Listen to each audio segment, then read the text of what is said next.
ओम शांति, ओम शांति, ओम शांति, ओम शांति। आज मीठे बाबा के 23 तारीख के महावाक्य है। आज बाबा बोले, मीठे बच्चे, यह सुहावना कल्याणकारी संगम युग है। ये कौन सा युग है? सुहावना कल्याणकारी संगम युग है, जिसमें स्वयं बाप आकर पतित भारत को पावन बनाते हैं। तो प्रश्न है, संगम युग पर जब बाप आते हैं तो उनके आने से ही कौन सा इशारा मिल जाता है? आंसर है, इस पुरानी दुनिया के अंत होने का इशारा सबको मिल जाता है, क्योंकि बाप आते ही हैं पतित सृष्टि का अंत करने। इसीलिए विनाश का साक्षात्कार भी होता है। अभी तुम्हें नई दुनिया के झाड़ सामने दिखाई दे रहे हैं। बाबा कह रहे हैं कि मेरा जो पर्पस है वो यही है, नई दुनिया लाना। ठीक है, तो ये इशारा तुमको मिल गया है। तो गीत है, तुम्हें पाके हमने जहां पा लिया, जमी तो जमी आसमां पा लिया। ओम शांति। वास्तव में कहना चाहिए रूहानी बच्चों प्रति रूहानी बाप की गुड मॉर्निंग, क्योंकि बच्चे जानते हैं बाप आते ही है रात को दिन बनाने। ये भी हिसाब किया जाता है। बाबा बोल रहे हैं मुझे आना ही है दिन के लिए। आखिरी में ही बाबा आते हैं। किस समय है, तिथि तारीख नहीं है, परंतु किस समय आते हैं जरूर 12:01 हुआ होगा। दिन होने को हुआ है ना, तभी तो। तब बाबा ने शरीर में प्रवेश किया। यह है बेहद की रात और दिन। तिथि तारीख नहीं बताई जा सकती। अपने बच्चों से ही कहते हैं कि हम आकर रात को दिन और नर्क को स्वर्ग बनाते हैं। बाबा ने कहा मैं अपने बच्चों से बात करता हूँ, क्योंकि मेरे बच्चे समझदार हैं, समझते हैं। अथवा पति दुनिया को पावन दुनिया बनाते हैं। समझ में आता है कि बाबा का आना रात्रि को कहा जाता है। अज्ञानता के अंधकार का प्रतीक है रात अर्थात शिवरात्रि। ठीक है, इसीलिए शिव के नाम के आगे क्या लगाया गया है? रात्रि, क्योंकि रात में ही आते हैं। अब दुनिया में लोगों ने सोचा कि वो ये रात होती है, दिन और रात। वास्तव में रात है काली अंधियारी रात, अर्थात अज्ञानता की रात, विकारों की रात, बुराइयों की रात चल रही है ना, तो इसी में आना पड़ता है। शिवरात्रि कहते हैं ना, बाबा ने कहा आते ही है रात को दिन बनाने। उनकी कोई जन्म पत्री है? कृष्ण जयंती की भी तिथि तारीख कुछ नहीं है, क्योंकि उनको बहुत दूर ले गए। ये किसी को पता नहीं है कि कृष्ण का जन्म कब हुआ। सांवत तिथि तारीख कुछ भी नहीं है, बाकी सिर्फ रात को मनाते हैं। बाबा ने कहा दुनिया में मनाते हैं ना। वास्तव में शिव बाबा है ही रात को आने वाला। तुम बच्चे कहेंगे शिव बाबा की रात्रि अर्थात शिवरात्रि, अज्ञानता की रात्रि। अज्ञानता के अंधकार को दूर करने के लिए शिवरात्रि मनाई जाती है, लेकिन इस बात का किसी को पता नहीं है। भेड़ चाल दुनिया करती है, इसीलिए शिव की कृपा दृष्टि से दूर है। भारत में मनाते भी हैं शिवरात्रि, शिव जयंती भी कहते हैं। बाबा ने कहा मनुष्य जन्मता है फिर मरता भी है। बाबा बोल रहे बच्चे वह तो मरता ही नहीं, कौन? शिव बाबा। ठीक है, इसीलिए शिव जयंती कहना भी रॉन्ग है, शिवरात्रि कहना ठीक है। ठीक है, जयंती का तो मतलब ये जो होता है ना कि बर्थडे है ना, वही जन्मदिन मनाए, तो इसीलिए रात्रि कहना ठीक है कि वो आती है रात में और फिर जन्म लेके मरण भी नहीं होता। हाँ, तो यह शिव बाबा बुलाते हैं। दूसरा कोई ऐसे कह न सके, यह शिव बाबा बतलाते हैं। बाबा ने कहा तुम्हें कौन ऐसी शिक्षा देगा, किसी को समझ ही नहीं इन बातों की, तो कैसे कोई बताएगा। तो ज्ञान जब से मिला तो समझ मिली।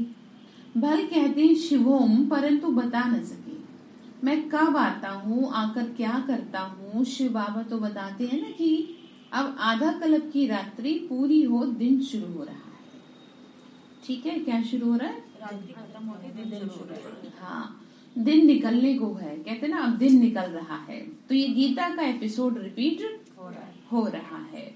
मौत का तूफान भी सामने खड़ा है, महाभारत युद्ध रिपीट हो रहा है। ठीक है, तो पतित दुनिया भी बरोबर है, कलयुग का अंत भी निश्चित है, मुसीबतें भी सामने हैं। बावनी का मुसीबत कोई बुलानी नहीं पड़ेगी, वो अपने आप ही सामने खड़ी है। ठीक है, लेकिन कई लोगों के कर्म ऐसे होते हैं कि वो क्या करते हैं, मुसीबत को कर्मों से हम समझ रहे हैं कि कर्म जब खराब करेगा तो मुसीबत आएगी नहीं आएगी। दीदी वो तो सबने की होगी, कभी पिछले जन्म में तो आ रही है। तो बावनी का मुसीबतें भी सामने हैं, मतलब कहने का ये है कि प्राकृतिक आपदाओं का आह्वान की जरूरत नहीं पड़ेगी। वो आपने कर्म ऐसे कर दिए कि वो अपने आप भी आएंगे। अब उनके घर में आपदा आ जाएगी। हाँ, घर में क्या पूरी सृष्टि में आएगी। लेकिन जिस घर में ज्यादा विकारी पतित भ्रष्टाचारी लोग हैं तो उस घर को पहले लेगी। क्यों? इसको ऐसे समझिए जैसे कि जहाँ ज्यादा गंदगी होती है तो वहां पहले सफाई की जाती है। अब ये गंदगी ऐसी है कि आंखों से तो दिखाई देगी नहीं, लेकिन उसे तो दिखाई दे रही है, सूक्ष्म रूप से दिखाई दे रही है। जैसे कि आपके मन के क्या हाल है, अगर मशीन से चेक किया जाए तो सूक्ष्म रूप से पता चलेगा। ऊपर ऊपर से तो आपको मैं ठीक हूँ, अंदर में कितने विकार है ना, कितनी अशांति है, डिस्टर्बेंस है। तो बाबा बोल रहे बच्चे, बाबा ने कहा कि मुसीबतें सामने हैं। यह गीता का एपिसोड रिपीट हो रहा है, मौत का तूफान भी सामने खड़ा है, किसी जिसके लिए शास्त्रों में गायन है। अब ये कोई अलग से नहीं कह रहे, जिसके लिए शास्त्रों में वर्णित है। अब कोई आपसे कहे कि भाई मुरली में नहीं, ये बात वैसे भी है कि हर 5000 वर्ष के बाद क्या होता है, महाभारत युद्ध होता है।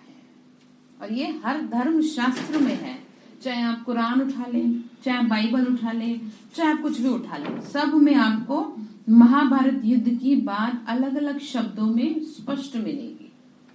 ठीक है, तो बाबा ने कहा जिसके लिए शास्त्रों में गायन है, नेचुरल कैलेमिटीज द्वारा पुरानी दुनिया का विनाश होना है, तो जरूर गीता का भगवान आया होगा। आएगा ही कलयुग के अंत में, सतयुग का फर्स्ट प्रिंस, वो फिर द्वापर में तो हो न सके।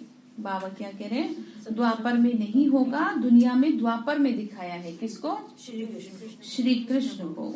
मनुष्य को 84 शरीर मिलते हैं, हर एक के जन्म में फीचर्स बदल जाते हैं, एक के फीचर्स न मिले दूसरे से। ठीक है, संस्कार कहाँ मिलते हैं बताओ? घर में अगर 5 लोग हैं तो 5 ही अलग अलग 5 दिशा में है, तो कैसे पॉसिबल हो? भला भी कृष्ण का, बावनी का भला भी कृष्ण का गायन पूजन है, परंतु उनके एक्यूरेट फीचर्स तो हो न सके, उनका फोटो भी निकाल न सके, क्योंकि किसी को पता ही नहीं है कि अभी तैयार हो रही है ना आत्मा। ये ऐसे है जैसे कि पार्वती जी ने क्या किया था, अपने पुत्र को तैयार किया था। ठीक है, तो पहले उसका मुख बनाया, धीरे धीरे हाथ पैर बनाए। तो ठीक इसी तरीके से बाबा भी क्या कर रहा है, कृष्ण को तैयार कर रहा है नई दुनिया के लिए। ठीक है, तो मतलब धीरे धीरे होंगे, सारी फैमिली तैयार होगी, जन्म देने वाले, पालना करने वाले, खेलने वाले, साथ में यार दोस्त भी तो होंगे। दिखाया ना कैसे उनका कितना समय खेलने में जाता है, ऑलमोस्ट सारा ही जाता है। ठीक है ना, तो बाबा ने कहा वो खेलने के लिए भी तो तैयार करना पड़ेगा। कौन ऐसा होगा कि जो कृष्ण के साथ खेलेगा, तो उसके लिए आपको कितना पुण्य कर्म चाहिए। ठीक है, मतलब ऐसी आत्मा को रिसीव करने के लिए ही कितने पुण्य कर्म चाहिए, खेलना तो दूर की बात। मतलब वो आपके सामने अगर दिख भी जाए तो उसके लिए भी बहुत बड़ी बात है। अक्सर लोगों को देवताओं के भी दर्शन होते नहीं है, क्योंकि अंदर में गंदगी है ना, बाकी कुछ नहीं है। आप अंदर से साफ होते चले जाओ, आपको सब देवता दिखते जाएंगे। आपको स्पष्ट भाषा में कहूँ, फिर भले ही आप पूजा पाठ करो या ना करो, वो मैटर नहीं करता। मैटर करती है आपकी भावना और आपके कर्म। और अगर वही खराब है तो भगवान तो क्या, कोई भी नहीं आपको दिखेगा। देवता क्या है? देवता दिव्य शक्ति है और कुछ भी नहीं है। वास्तव में तो देवता हमें बना रहे ना बाबा, रूप तो हमारा मनुष्य जैसा होगा। लेकिन अभी जो मूर्ति पूजा मनुष्य कर रहा है, वो मूर्ति पूजा से जो लोगों के काम हो रहे हैं, जिसके थोड़े बहुत हो रहे हैं, कुछ भी हो रहा है, जिनके सच्चे दिल हैं, तो उसके पीछे भी वो क्या है, वो एक दिव्य शक्तियां हैं जो उसकी क्या कर रही है, मनोकामना को पूर्ण कर रही है ना। अब दिव्य शक्ति को भी तो पता है कि आप अंदर से कैसे हो, आपको क्या लगता है? कुछ नहीं पता। मैंने आपको बताया था ना कि कालका जी मंदिर का हाल बताया था, पुजारी भी मर गया। ये कोई मामूली बात नहीं है। 1.25 महीने तक मंदिर बंद रहा, तो इसका मतलब कोई ना कोई दिव्य शक्ति तो उस मंदिर के अंदर बैठी है।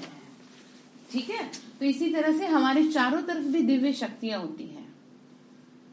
हम लोग उनको बहुत जल्दी रिसीव कर सकते हैं बाहर वालों को छोड़ के। मतलब क्योंकि वो लोगों का क्या हाल है, हम तो सारा दिन भगवान के उसमें रहते हैं, बाबा की याद में, तो हमें फील भी हो जाता है। ठीक है, कि भाई हाँ, कोई ना कोई अच्छी शक्ति हमारे चारों तरफ घूम रही है। तो इसके लिए बाबा ने कहा, सतयुग की अगर बात करें तो कृष्ण के लिए तो अभी तैयारी हो रही है। बाबा कह रहे हैं कि अभी तो एक्यूरेट फोटो नहीं निकाल सकते, ऐसे ही मिट्टी का कागज का बना लेते हैं। जैसे देखो कैसे कैसे रूप बनाए हैं, किसके? श्री कृष्ण के। एक्यूरेट फीचर्स तो जब ध्यान में जाओ तब तुम देख सको, फोटो निकाल नहीं सकते। मीरा कृष्ण से डांस करती थी, बहुत नामी ग्रामी है, शिरोमणि भक्तों में गाई जाती है। कृष्ण को याद करती थी तो झट उनको क्या हो जाता था? साक्षात्कार होता था। कृष्ण से प्रीत थी, साक्षात्कार में देखती थी, इसीलिए पवित्र रहना चाहती थी। खींचता है ना, जो जैसा होगा वो वैसे ही खींचेगा, क्योंकि जो वो एवर प्योर है, बिल्कुल पवित्र है, एकदम निश्चल पावन है, तो वो वैसा ही फिर खींचेगा। ठीक है, कभी आपने देखा है किसी साफ सुथरे व्यक्ति के सामने किसी मतलब बुराइयों से भरे व्यक्ति को बैठे हुए, या मैले कपड़ों वाले को बैठे हुए? बिल्कुल भी नहीं। हर कोई ये सोचेगा कि चलो ठीक है, मैं, आप खुद देखो ना अपनी प्रैक्टिकल लाइफ से देखो, आप अपने जैसे लोगों से मिलना पसंद करोगे ना। आपसे थोड़ा सा अगर कोई थोड़ा भी डाउन होगा तो आप उसके पास मुश्किल से 5 मिनट खड़े होगे, उससे फिर आप हट जाओगे। जैसे मेड को ले लेते हैं, आप उससे बहस करोगे? आप उसके कपड़ों को देखोगे? आप उसकी एक्टिविटी को देखोगे? कुछ भी नहीं। आपको क्या मतलब, ये काम कर, तू घर जा, क्योंकि उसका लेवल नीचे है। वो फिर अपने साथ वालों को ढूंढेगी कि जो मेरे साथ बैठ के बातें करें। तो बात अब समझ में आ गई? हाँ, तो हम देवता बनने वाली आत्मा है, तो जो देवता है वो हमें वैसा ही खींचेगा अपनी तरह बनाने के लिए। जो पवित्र है वो आपको पवित्र बनाने की अट्रैक्शन करेगा, और जो मैला है वो वैसे बनाएगा। तो दुनिया में सब मैले हैं, तो मैली गंदगी में रहना पसंद करते हैं। तो इसमें ना कोई बहुत बड़ी बात नहीं है, ये आप समझा सकते हो। ठीक है, कि भगवान ज्योति बिंदु है, तो इसीलिए हमें ज्योति बिंदु का पाठ पढ़ा रहा है। ठीक है, इसीलिए हमें बार बार कह रहा है तुम आत्मा पाठ पक्का करो, क्योंकि वो खुद ऐसा ही है, प्रकाश स्वरूप में है। तो इस बात को पक्का करना है और बहुत अच्छी तरह से बुद्धि में क्या करना है, बिठा लेना है कि पवित्रता क्यों है और क्यों बाबा ये पाठ पढ़ाते हैं। जानते हैं वहां विकार तो होता नहीं, कृष्ण से प्रीत लगी तो पवित्र जरूर बनना पड़े। पतित तो कृष्ण के साथ मिल न सके, मीरा पावन रही इसीलिए उनकी महिमा है। ये सब राज बाबा ही समझाते हैं। भक्ति मार्ग में उनकी अल्पकाल क्षणभंगुर की भावना पूरी हुई। अब वो भी क्या, थोड़ी देर की क्षणभंगुर, मतलब जीव के स्वाद की तरह। ठीक है, उसके लिए भी कितनी तपस्या करी, घर बार छोड़ा, अपमान सहा, क्या नहीं सहा बताओ। और यहाँ तो आपको कुछ सहने को नहीं कहता बाबा, न घर बार छोड़ने को कहते कैसे भी है तुम रहो, साथ में ही रहो, चलो कोई बात नहीं। वो नहीं सही रहते तो तुम रह लो सही, अपने को बचा लो, इतना उसने छूट दे रखी है। भक्ति में तो कितनी सख्ताई है। भक्ति में आप कोई छोटी मोटी भी पूजा करने बैठेंगे ना, तो कितने सारे आपको इकट्ठा करना पड़ेगा। यहाँ भगवान को जैसा भोग लगा देंगे वैसा चुपचाप खा लेता है, इसीलिए तो उसे क्या कहते हैं, भोला भंडारी। कभी नमक नहीं होता, कभी मीठा नहीं होता है। तो मम्मा के पास, बाबा के पास एक बार कोई पपीता लेके आया था, तो वो पपीता क्या है ना, कड़वा था। तो बाबा को उस माता ने कहा कि बाबा कैसा है पपीता? बोला अच्छा है। कि अच्छा लो मैं भी खा के देखती हूँ। तो कहा नहीं तुम मत खाना, मेरे लिए लाई हो तो मैं ही खाऊंगी। हाँ समझ रहे हो, क्योंकि पता चल जाएगा कि वो कैसा है, कड़वा है। तो भगवान भावना का क्या रखता है, भावना का भाड़ा देता है, भावना का मान रखता है। ठीक है, मतलब वो कड़वा भी खा लिया और बच्ची को पता भी नहीं चलने दिया। हाँ नहीं, वो तो लाइव बाबा के लिए ही थी। लेकिन आप ये देखो ना कि अब मैं आपको ये सिखाना चाह रही हूँ कि भक्ति में क्या है और ज्ञान में क्या है। भक्ति में जरा सी आपकी पंडित जी ने आपको इतनी पूजा की सामग्री लाने को अगर कोई जरा सी रह गई तो क्या कह देंगे, आप शगुन हो जाएगा, श्राप पड़ जाएगा, ये चीज लेके आओ। चाहे बेचारा कोई गरीब हो, चाहे किसी के पास हो चला हो, कमल के फूल की हो गई, कमल। तो इसलिए भगवान को कुछ भी नहीं कहता। तो इसीलिए आपको उसका क्या रखना चाहिए, आपको भी तो मान रखना चाहिए उसका, आपको उसका मान रखना चाहिए कि वो इतनी सहजता से मान गया। दुनिया में लोगों को राजी करने के लिए भी कितना कुछ करना पड़ता है भाई, किसी तरह ये क्या हो जाए, राजी हो जाए। अब आपको इतना ज्यादा प्यार का क्या ना करे, प्यार का नाजायज फायदा भगवान के ना उठाए, क्योंकि वो आपको इतना प्यार कर रहा है तभी तो किसी चीज में शिकायत नहीं कर रहा। नहीं तो किसी साधु महात्मा को बुलाओगे ना, अगर ढंग से भोजन नहीं कराओगे तो वो भी आपको कुछ न कुछ उल्टा सीधा सुना के चला जाएगा और आगे से कह देगा कि तुम्हारे साथ बहुत खराब होगा, तुमने मुझे इतना खराब खाना खिलाया, चाहे आपने कितने ही अच्छे से आगे से मुझे बुलाना मत। फिर और भगवान कभी कुछ कहा बाबा ने कि तुम हमेशा मुझे दूध ही पिलाते रहते हो, कभी खाना नहीं खिलाते? क्यों? शिवलिंग पे क्या करते लोग? दूध ही चढ़ाते रहते। ठीक है, तो मतलब कहने का ये भावना। ठीक है, तो कहा मीरा पावन रही इसीलिए उनकी महिमाएं पर क्षणभंगुर की हुई जो भी मनोकामना थी। अनेक प्रकार के देवताएं आदि हैं, उनका साक्षात्कार चाहते हैं तो ड्रामा प्लान अनुसार वह मनोकामना पूर्ण हो जाती है। भक्ति मार्ग की भी नूंद है। वेद शास्त्र पढ़ते माथा मारते तो भी मुक्ति जीवन मुक्ति में जा नहीं सकते। बाबा ने कहा कितना ही शास्त्रवादी बन जाओ, तुम्हें मुक्ति तो ऐसे मिलेगी नहीं। आगे बनारस में जाके काशी कलवट खाते थे, समझते थे शिवपुरी अर्थात मुक्ति में जाएं, परंतु मुक्ति में नहीं जा सकते। मुक्ति में ले जाने वाला एक शिव बाबा है, उनको ही मुक्ति जीवन मुक्ति दाता कहा जाता है, दूसरा तो कोई नहीं ले जा सकता। सतयुग में लक्ष्मी नारायण का राज्य था तो जीवन मुक्ति थी, मतलब जीवन होते भी वो मुक्त था विकारों से। जब जीवन विकारों से मुक्त है तो फिर तो मजे मजे। बंधन तो विकारों से है ना, दुख तो विकारों से है, आत्मा को कष्ट विकारों से है, और जब आत्मा को कष्ट है तभी तो वही शरीर छोड़ना चाहती है। लोग क्यों चाहते हैं मुक्ति में जाए? क्योंकि उन्हें अच्छा नहीं लग रहा अपना जीवन, मजा नहीं आ रहा, जैसा चाह रहे थे वैसा हो नहीं रहा। तो इससे अच्छा भगवान हमें क्या दे दो, आप मुक्ति दे दो। अब इतना आसान सौदा तो ये है नहीं, इतनी आसानी से आपको कैसे मिल जाए मुक्ति, तो उसके लिए आपको मेहनत करनी पड़ेगी। तो बहुत बाबा ने कहा बहुत बड़े आदमी रहते थे, जीवन बंद नहीं था। इस समय कितने करोड़ों मनुष्य हैं, सतयुग में इतने थे नहीं, बाकी उस समय सब कहाँ थे? अभी तो तुमको पता पड़ा है। सृष्टि के आदि मध्यंत की नॉलेज अभी तुमको मिली है, रचयिता और रचना के आदि मध्यंत को कोई जान नहीं सकता। अभी तुम जानते हो पतित सृष्टि का अंत है। बाबा बोल रहे हैं बच्चे वो तो समझते हैं कि अभी 40,000 वर्ष चलना है, अभी खेल शुरू हुआ है, अभी तो शुरू भी नहीं हुआ। उनका कहना ये है कि अभी तो क्या है, अभी तो कलयुग बच्चा ही है। ठीक है, सृष्टि समाप्ति के लक्षण भी नहीं समझते। सृष्टि समाप्ति के लक्षण को समझ ले तो और अच्छा है, परंतु तुम जानते हो अभी कलयुग का अंत होना है, तभी तो बाप आके सारी नॉलेज सुनाते हैं। ऊंचते ऊंच है भगवान, उनका जन्म भी यहाँ ही होता है। आते हैं संगम पर और अंत होने का इशारा देते हैं। क्या इशारा देते हैं? अंत होने का इशारा दे रहे हैं। तो कितनी बड़ी बात है, कहते हैं ना समझदार के लिए इशारा। तो बाबा खुला तो कह नहीं रहा, पर खुला भी कह देता बाबा। विनाश तो नहीं, अब तुम चाहे खुश हो चाहे रो। क्योंकि अब क्या करें, अब बताना पड़ेगा हकीकत। कहते हैं ना जीवन की हकीकत से तो रूबरू आपको कराना पड़ेगा। हकीकत यही है कि ये दुनिया जो है सुख और दुख का खेल है। तो इसका मतलब ये है कि ये बाबा ने इशारा दिया कि अब क्या हो रहा है, अब अंत हो रहा है। मतलब मैं तुम्हें इशारा दे रहा हूँ तो तुम मेरी बात को समझ लो, तुम इग्नोर ना करो इस बात को।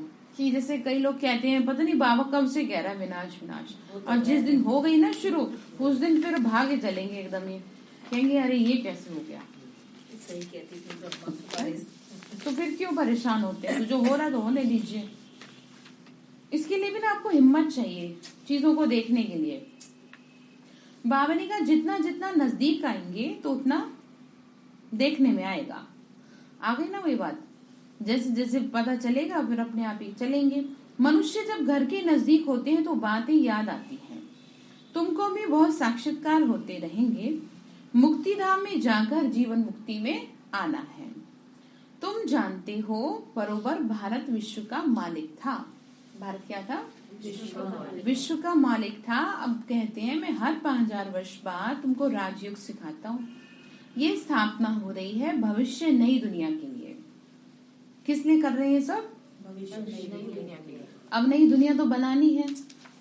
बाबा ने कहा ये बातें कोई शास्त्र में नहीं है। मनुष्य थोड़े ही जानते हैं कि संगम किसको कहा जाता है। संगम क्या कहते हैं?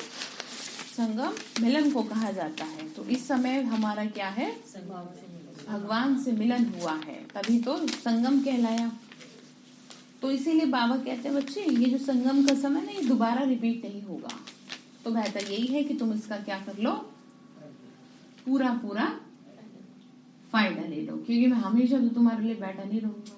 कोई भी मेहमान आपके घर में कितने दिन रह लेगा? एक दिन तो उसे लगेगा कि अब मुझे अपने घर जाना जी। चाहे आप कितनी ईमानदारी करो तो बाबा को भी कष्ट होता है क्या करने में, यहाँ पे आने में, अपना घर अच्छा। क्योंकि बाबा को मैचिंग नहीं मिल रही ना।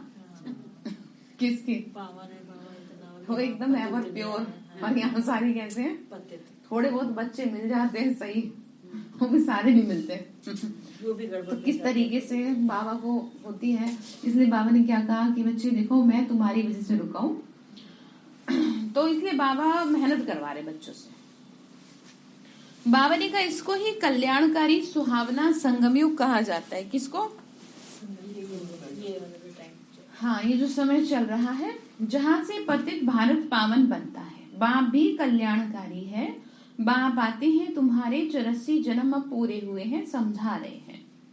अभी तुम पतित हो, एक भी पावन नहीं है, सब भ्रष्टाचारी हैं, विकार से पैदा होते हैं। तुम श्रेष्ठ देवी देवता थे, फिर क्षत्रिय वैश्य शूद्र बने हो। अभी तुम ब्राह्मण बने हो, फिर क्या बनेंगे? देवता बनेंगे। देवता बनने के लिए तैयारी कर रहे हैं ना। बाबा बोल रहे हैं फिर अंत में आके प्रजापिता ब्रह्मा मुख द्वारा स्थापना करते हैं स्वर्ग की, देवी देवता धर्म की। तुम यहाँ आए हो देवी देवता बनने, दैवी गुण धारण करने। ये तुम बच्चों को मालूम है ना। बाबा ने फिर आगे कहा कि कोई भी भिखारी को यहाँ अलाउ नहीं किया जाता। पहले पहले पवित्रता की प्रतिज्ञा लेनी होती है। एक बार प्रतिज्ञा कर, फिर अगर तुम तोड़ते हो तो एकदम रसातल में चले जाते हो, फिर चंडाल का जन्म पा लेते हो। चंडाल तो समझते हैं ना, तो अब देख लो।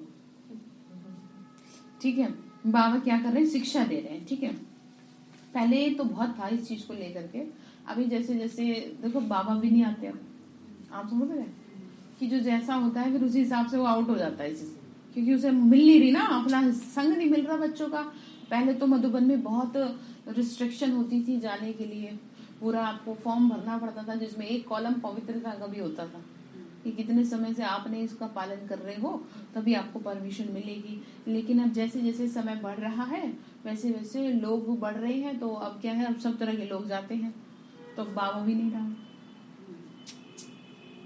समझ रहे हैं? क्योंकि सबकी क्या है, अपनी अपनी दृष्टि, वृत्ति, व्यर्थ, अपवित्रता, सारी चीजें मिक्स हो गई। अब तो सिर्फ मधुबन क्या रह गया? तीर्थ स्थान रह गया है। क्योंकि अब वहां पर बड़े बड़े तो सब क्या हो चुके हैं, चलिए। अब तो कुछ मतलब बस ये है कि बाबा का घर है भाई, फीलिंग तो रहेगी, इतने समय से रहा है, इतना तपस्या हुई है ना। तपस्या तो अब भी हो रही है, लेकिन एक होता है ना कि घर वाले घर नहीं, हमें किसी का डर नहीं। तो ये वाला हो रहा है काम। लोगों में बाबा तो है नहीं, हम ले जाओ जिससे ले जाना है। क्योंकि जब बाबा थे तो बहुत ज्यादा सख्ताई चलती थी। तो ये जो बात है ना, ये इसलिए कही गई है। तो अभी भी वैसे ही करेंगे, रिपीट वापस होगा। सभी कुछ जो पहले हुआ था वही होगा। मुरलियों के हिसाब से चीजें क्लियर होंगी। बाबा ने कहा कि अगर ब्राह्मणी भूल से ले भी जाती है तो उन पर बड़ा दोष आ जाता है, दोनों चंडाल बन जाते हैं। जो पावन नहीं बन सकते उनको यहाँ आने का हुक्म नहीं है। पर्सनल आकर समझ सकते हैं परंतु बाबा की सभा में नहीं आ सकते। अब किसी को ज्यादा तकलीफ है इस बात से तो क्या करे, आकर के क्या करे, बाबा को बताएं कि ऐसी ऐसी हमारे साथ क्या है, समस्या है। लेकिन अगर आपको खुद का ही इसमें इंटरेस्ट है तो बाबा फिर आपको सलाह भी नहीं देगा। ऐसे लोगों को क्या नहीं दी जाती, सलाह नहीं दी जाती। अगर आप चाह रहे हैं पवित्रता को अपनाना और फिर भी नहीं अपना पा रहे तो आपको सलाह दी जाएगी कि भाई आप इस तरीके से चल सकते हैं। फिर भी अगर नहीं हो रहा तो भगवान को कहें, फिर हम भी कुछ नहीं कर सकते उसमें। बाबा को कहे ना, उसी ने ये पाठ पढ़ा है, हमने थोड़ी पढ़ा है आपको। इसमें हमारा पर्सनल कुछ इन्वॉल्वमेंट नहीं है, ये भगवान की डिमांड है, ये उसका आदेश है। सर्वशक्तिमान ने आदेश दिया है कि इस बचे कुछ जन्म को क्या कर लो, सालों को, जन्म भी कहा रह गया, हमसे क्या रह गया, कुछ साल रह गए।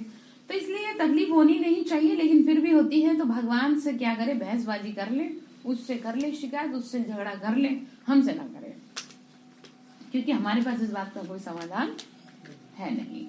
तो बाबा बोल रहे बच्चे तो सभा में नहीं ला सकते, अगर भूल से ले आते हैं तो उनको बहुत चोट लगती है। आते तो ढेर है, सबको मालूम है कि बेहद के बाप के पास आते हमको जरूर पवित्र बनना है। मीरा पवित्र थी, उनका कितना मान है। अब तुम ज्ञान अमृत पिलाते हो तो फिर वह भी कहते हैं हमको जहर चाहिए। अबलाओं पर कितने अत्याचार करते हैं विष के लिए। कृष्ण की तो बात ही नहीं है, यह तो बड़ी भूल है जो भगवान के बदले कृष्ण का नाम डाल दिया। अब फिर बाबा कहते हैं बच्चे, बाप समझाते हैं कि भक्त कहते हैं भक्ति के बाद भगवान आते हैं फल देने। तो भक्ति निष्फल हुई ना, परंतु कुछ भी नहीं समझते कौन सा फल है, ज्ञान फल अगर आपको प्राप्त हो गया तब तो ठीक है। अब आप समझें कि आपका घर बनवा दे, आपकी शादी हो जाए बच्चों की, आपके शरीर की समस्या कट जाए, ये फल चाहिए आपको? ये फल नहीं मिलता। थोड़ा बहुत अगर किसी का बहुत ज्यादा है डिमांड तो ना के बराबर है, इसमें 0 लेवल पे चलता है भगवान का चक्र। ठीक है, वो इच्छा आपकी इस वजह से पूरी नहीं करता, वो इच्छा आपकी इस वजह से पूरी करते हैं कि आपने भावना से उसे पुकारा है। ध्यान से समझ ले, भक्ति में भी फल भावना की वजह से मिलता है, आपकी डिमांड की रिक्वायरमेंट पूरी नहीं होती। वो तो राजी हो गया आप पे, इसलिए आपको क्या कर दिया, फल दे दिया थोड़ा बहुत। बाबा ने कहा भारत ये गोल्डन एज था, अभी है आयरन। कहते भी है पतित पावन आओ तो पतित ठहरे ना, परंतु किसी को कहो कि तुम नरकवासी पतित हो तो समझते नहीं है। बाबा ने जब समझदार बनाया था तो स्वर्ग था, अभी तो बेसमझ होने से कंगाल बन पड़े हैं। जब देवी देवताओं का राज्य था तो भारत बहुत ऊंच था, लक्ष्मी नारायण का राज्य था। शास्त्रों में तो ऐसी सी बातें लिख दी जो लोग समझते हैं, वहां भी असुर पे दिखाए ना, कैसे कैसे कैसे कैसे नाम रख दिए, महिषासुर और भी पता नहीं क्या क्या दिखाते हैं। तो अब ये कैसे पॉसिबल है? अगर सतयुग में भी ऐसे है तो फिर वो सतयुग काहे का? उसे सतयुग नहीं कह सकते। सतयुग का मतलब है देवी देवताओं का घराना। तो वहां पे राम राज्य होगा, ये नहीं जानते कि रावण राज्य कब से शुरू हुआ। ज्ञान सागर बाप तो सबको सदगति में ले जाते हैं, ये समझने की बातें हैं। हर एक आत्मा को अविनाशी पाठ मिला हुआ है। हर किसी का क्या है? अविनाशी मतलब जो विनाश नहीं हुआ, सबका फिक्स है पार्ट। अब आप उसमें कुछ भी छेड़छाड़ नहीं कर सकते। मतलब आप ये नहीं कर सकते कि भाई ये मेरे हिसाब से चले। अब उसका पार्ट ही वैसा है जैसा वो, तो वैसे ही चलेगी आत्मा। तो इसीलिए बाबा ने कहा सबका अविनाशी पार्ट भरा हुआ है। आत्मा शांति धाम से आती है पृथ्वी पर, किस लिए? पाठ बजाने। आत्मा भी अविनाशी है, ड्रामा भी अविनाशी है, उसमें आत्मा अविनाशी एक्टर है, परम धाम की रहने वाली है। बाबा ने कहा 84 जन्म गाए हुए हैं, वो तो 84 लाख कह देते हैं। परमात्मा को पत्थर भीतर में कह देना तो ग्लानि हुई ना। बाप भारत पर क्या करते हैं? क्या करते होंगे बताओ? उपकार करते हैं। किस बात का उपकार कर रहे हैं? कि मेरे को इतना अपमानित किया, चलो फिर भी मैं क्या करता हूँ, माफ करता हूँ। ठीक है? देवभूमि है। हाँ, देवभूमि है। और वैसे भी भगवान जो है वो दया का सागर कहलाता है। एक वही तो ऐसा है जो सब पे दया करता है। बावनी का रावण आकर क्या कर देते हैं, फिर नरक बना देते हैं उस उपकार का, मतलब सब खेल बिगाड़ देते हैं, साफ सुथरे घर को गंदा कर देते हैं विकारों के वशीभूत होके। ये खेल है सुख और दुख का, ये कांटों का जंगल है, बाँ पाकर कांटों को फूल बनाते हैं। बड़े से बड़ा कांटा है काम विकार का। तो अभी बाबा कहते हैं मैं पावन बनाने आया हूँ, जो पावन बनेंगे वही पावन दुनिया के मालिक बनेंगे। तो बाँ पाया है सहज राजयोग सिखलाने। कहती है मुझ अपने माशूक को याद करो, सभी आत्मा एक माशूक पर आशिक हैं, वो आकर सबको ले जाते हैं मुक्ति धाम में। परंतु बाबा कहते हैं तुम पतित चल नहीं सकते, इसीलिए क्या करना पड़ता है, इसीलिए इतना काम करवाना पड़ता है बाबा को, इसीलिए पवित्रता पे इतना जोर देना पड़ता है, क्योंकि जब आत्मा गर्भ में प्रवेश करती है उस समय वो बिल्कुल पावन होती है। आत्मा तो स्वच्छ होती है ना, उसमें थोड़ी कुछ, बस ये है कि संस्कार ले आती है। अगर किसी के संस्कार खराब है तो वो तो फिक्स है, वो तो रिकॉर्ड है, वो तो मिट नहीं सकता। लेकिन इस संगम के समय में बाबा हमें क्या कर रहे हैं, दैवी संस्कार भर रहे हैं। ठीक है, तो बाबा ने कहा तुम पतित चल नहीं सकते, मुझे याद करो तो क्या होगा तुम्हारी, हाँ जी क्या होगा बताओ, और बताओ सदगति होगी, और तुम पावन बन जाओगे, पावन दुनिया के मालिक बन बताओ। वे राजा बनेंगे, देखें कौन पॉइंट कैच करता देवता है। बनेंगे, विनाश होंगे और देवता बनेंगे, और पावन दुनिया में जाएंगे। बाबा ने कहा तो कान निकल जाएगी। हाँ कौन सी कान? निकालेंगे। ठीक है, भरी पड़ी है ना, तो धीरे धीरे निकलेगा। प्योरिफिकेशन एकदम नहीं होता, धीरे, पानी क्या करता है धीरे धीरे एक एक बूंद फिल्टर करता है, तो ऐसे हमारे को भी फिल्टर कर रहा है बाबा। तो फिर क्या कहा, ड्रामानुसार जब टाइम आता है तभी मैं आता हूँ तुमको पावन बनाने। ये वही महाभारत लड़ाई है, मृत्यु लोक में ये अंतिम लड़ाई है, अमर लोक में लड़ाई होती नहीं, वहां है ही राम राज्य। बाबा ने कहा वहां रहते हैं धर्मात्माएं और यहाँ है पाप आत्माएं, पाप करते रहते हैं। सब क्या कर रहे हैं इस समय, पांचों विकारों के वशीभूत होकर कोई भी काम कर रहे हैं तो क्या हो रहा है, वो मोह के वशीभूत होकर बच्चों की पालना कर रहे हैं तो किस में जा रहा है, लोभ के वशीभूत होकर पैसा कमा रहे तो किस में जा रहा है, तो क्या करें फिर, पैसा ना कमाए, बच्चों को ना पाले। किसी ने को कहा कि बिना मोह के कैसे बच्चों को पालेंगे, ऐसा तो नहीं है।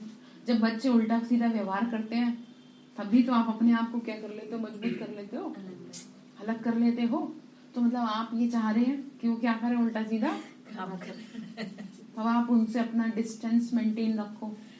बात ये डिस्टेंस की नहीं है, बात ये है कि आप आत्मिक भाव, सेवा भाव अपनाए बच्चों के साथ, तब तो वो 101% दुनिया में नाम कर देंगे। अदरवाइज कहा नहीं जा सकता कि वो क्या करेंगे। ठीक है, आप समझ रहे हैं, तब तो वो कर देंगे नाम आपका। क्यों, क्योंकि आप ये सोचेंगे ना ये तो किसकी संतान है, भगवान की, मैं तो इनकी सेवा के लिए यहाँ पर हूँ। ठीक है, और अगर मोह के वशीभूत, मोह क्या होता है, देखो आपको एग्जांपल देती हूँ। जैसे कि गुस्से में आपने बच्चे को थप्पड़ लगा दिया, थप्पड़ लगा दिया, उसकी गलती पे थप्पड़ लगाया और थोड़ी देर बाद खुद ही रोने लगी, ये क्या है, मोह है, ये मोह है। तो अगर आपने उसे थप्पड़ लगाया तो आपको रोना नहीं था, तो इसका मतलब आपका मोह आपको रुला रहा है, जो कि बुरी बात है। फिर बच्चा उससे कभी भी सुधरेगा नहीं, वो वीक पॉइंट पकड़ लेगा। हाँ, कि मेरी माँ तो मेरे से क्या करती है, बहुत प्यार करती है। प्यार अपनी जगह है, लेकिन गलत चीजों पे वो करना, एक एक्शन लेना, वो अलग, वो अपनी जगह है।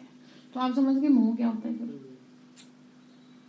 ठीक है, पालना प्यार से ही करनी है, लेकिन गलत चीजों में क्या नहीं करना, उनका साथ नहीं देना, नहीं देना। और कितनी अच्छी बात हो जाए अगर बार बार ये बाबा, मैं तो बाबा की क्या कर रही हूँ, सेवा कर रही सेवा कर रही हूँ, तो मजबूती आ जाएगी आपके संबंधों में, इस बात की गारंटी दे रहे हैं। और आपके परिवार, आपके बच्चे क्या है, आपको एक एक बात बताएंगे। तो छोटे होते थे ना तो पीछे पीछे भागते थे, आपको जबरदस्ती बता देते, मम्मा आज कॉलेज स्कूल में ये हुआ, आज ये हुआ। आप उनको भगाओगे फिर भी पीछे पीछे भागेंगे, और अब क्या है, आप उनके पीछे भाग रहे हो, भाई क्या हुआ आज, कुछ तो बताओ, मेरे साथ बैठो तो सही। नहीं हुआ। क्यों, क्योंकि आपने उनसे अपना क्या कर लिया, अपना जो रिलेशन है ना उसमें खुद ही आपने दूरियां पैदा करी है, डांट डपट के उल्टा सीधा। ठीक है, तो क्या करेंगे, मतलब पॉइंट की बात क्या है, बताओ। आत्मिक दृष्टि। हाँ, क्या? सेवा भाव। सेवा भाव। सेवा भाव से मतलब विकारों के वशीभूत होके क्या न करें, बच्चों की पालना न करें। लोभ के वशीभूत होके पैसा न कमाए, क्योंकि अगर लोभ के वशीभूत होके आपने पैसा कमाया तो कहा नहीं जा सकता कि वो पैसा कितना सफल होगा और कितना विफल होगा। भगवान की सेवा स्थान समझ के क्या करे, पैसा कमाए, तब तो ठीक है। तो बाप कहते बच्चे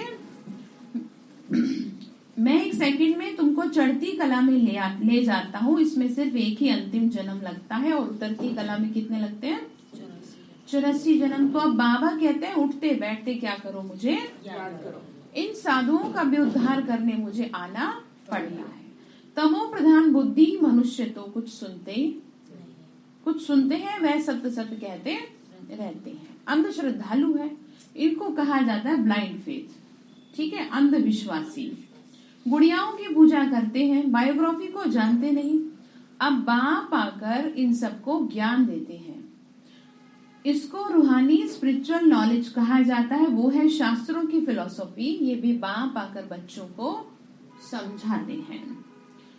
मनुष्य होकर और बाप को ना जाने तो जानवर से भी बदतर ठहरे। बाबा ने कहा अपने पिता को नहीं जानते, कितनी बुरी बात है कि आपको अपने पिता के बारे में ही पता नहीं है, उसकी शक्तियों के बारे में नहीं पता, आप जानते नहीं उसमें ताकत कितनी है।